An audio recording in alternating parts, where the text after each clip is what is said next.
Oi pessoal, sou a professora Nathalie, estou com vocês essa semana para ajudar nos conteúdos de ciências. Essa semana a gente vai falar sobre inversão térmica, doenças respiratórias e combate à poluição do ar. Antes da gente falar de inversão térmica, vamos observar um pouquinho essa imagem.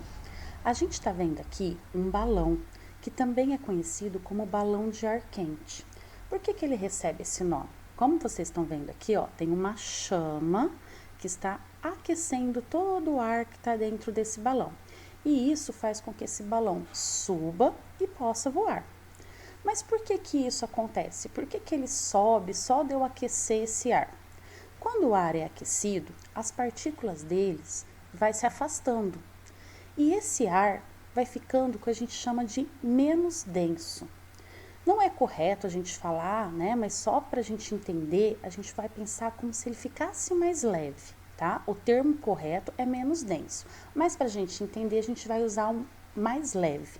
Então, esse ar fica mais leve e sobe. E o balão, então, vai ficando mais leve que o ar que está fora dele e vai subir.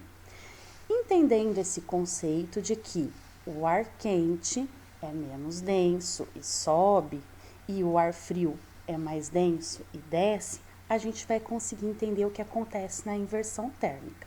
Vamos lá. A inversão térmica é então um fenômeno que acontece principalmente na época do frio e nas grandes cidades que têm grande quantidade de indústrias e de automóveis. Então, primeiro vamos ver o que seria o normal de acontecer. Aqui a gente tem então o fluxo normal de ar. O que acontece? Esse ar que está próximo à superfície, ele se torna mais quente, porque ele vai receber esse calor da superfície terrestre, que está sendo aquecida pela luz solar, né? Pelo calor do sol. E esse ar então vai ficando mais quente. Como a gente viu lá na historinha do balão, esse ar mais quente vai fazer o quê? Vai subir. E esse espaço que ele deixou vai ser ocupado por um ar mais frio.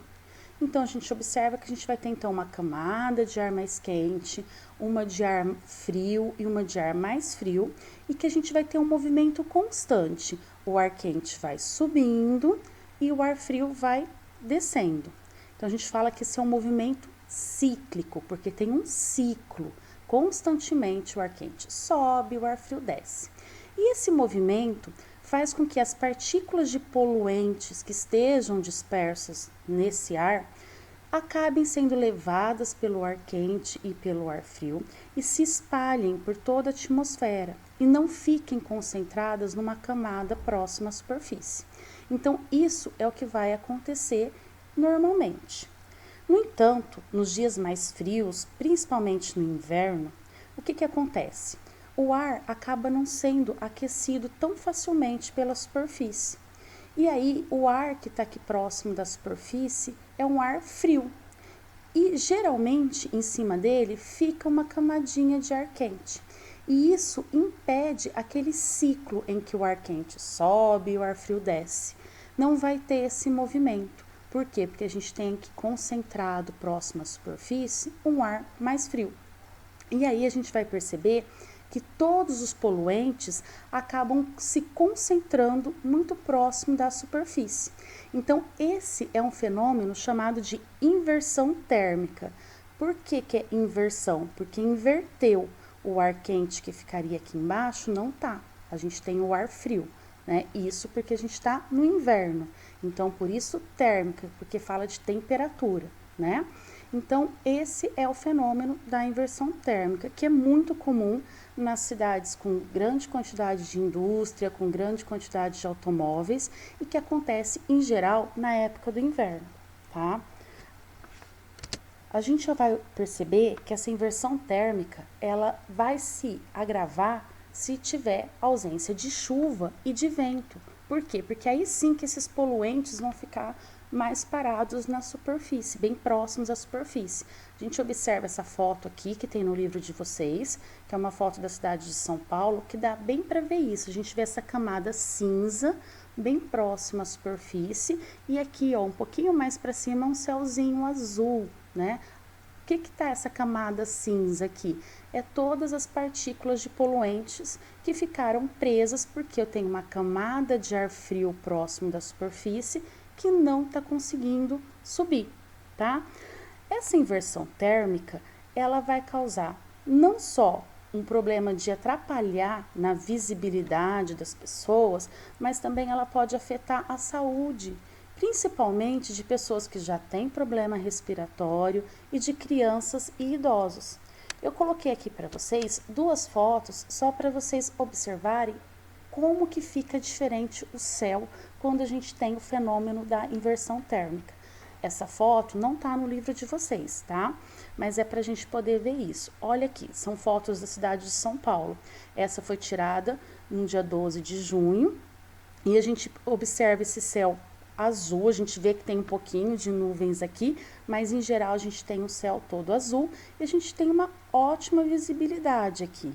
Nessa foto aqui de 27 de agosto, a gente percebe que tá como se o céu tivesse cheio de fumaça, né? Todo cinza, olha, todo fumaceado. Olha como que atrapalha a visibilidade. A gente não consegue ver as coisas aqui, ó, um pouco mais longe né, no horizonte. Isso daqui é o fenômeno da inversão térmica, tá? E isso daqui, como eu falei, não tem só um problema de visibilidade. Ele pode causar problemas de saúde. A gente vai ver agora, então, alguns exemplos de doenças respiratórias que podem ser causadas pela poluição, tá? As pessoas, ao respirarem esse ar poluído, podem desenvolver sérios problemas de saúde e algumas doenças respiratórias, como a asma, a rinite e o câncer de pulmão. Essas doenças, elas também aumentam a chance do organismo da pessoa contrair outras infecções respiratórias, como a bronquite, a tuberculose ou a pneumonia. A asma é uma doença respiratória que causa uma grande falta de ar, um chiado no peito e uma tosse seca. E é muito comum que ela seja provocada pela alergia a essas partículas ou substâncias químicas que estão presentes no ar, principalmente por causa da poluição.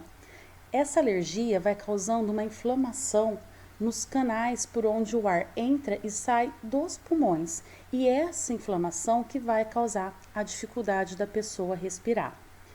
Já a rinite é uma inflamação no canal por onde o ar passa dentro do nariz, e ela causa sintomas como nariz entupido, espirros, coceira e produção de secreção pelo nariz. E também é causada por uma alergia a essas partículas que são suspensas no ar. A poluição atmosférica também é uma das principais causas do câncer de pulmão, assim como o hábito da pessoa fumar ou dela ficar expostas a materiais radioativos. Todos esses poluentes que são emitidos por veículos, por indústrias, eles, ao serem inalados, essas partículas vão se acumulando no pulmão. E essas partículas, essas substâncias químicas, elas têm propriedades cancerígenas, que são bem parecidas com as que são encontradas no cigarro. Então, também podem fazer com que a pessoa desenvolva o câncer de pulmão. E aí, a gente tem que pensar, então, como combater essa poluição do ar. Uma das coisas é sempre ter o reflorestamento, ter áreas verdes na cidade, né? As indústrias terem filtros para emitir menos gases poluentes. E outra coisa que a gente também pode pensar é na questão dos automóveis, que são os responsáveis por grande parte da poluição atmosférica. Para isso, desde 1990, os automóveis eles já são fabricados com equipamento chamado de catalisador, que vai transformar os gases poluentes que são liberados pela queima dos combustíveis em gases que causam menos mal, que são menos nocivos.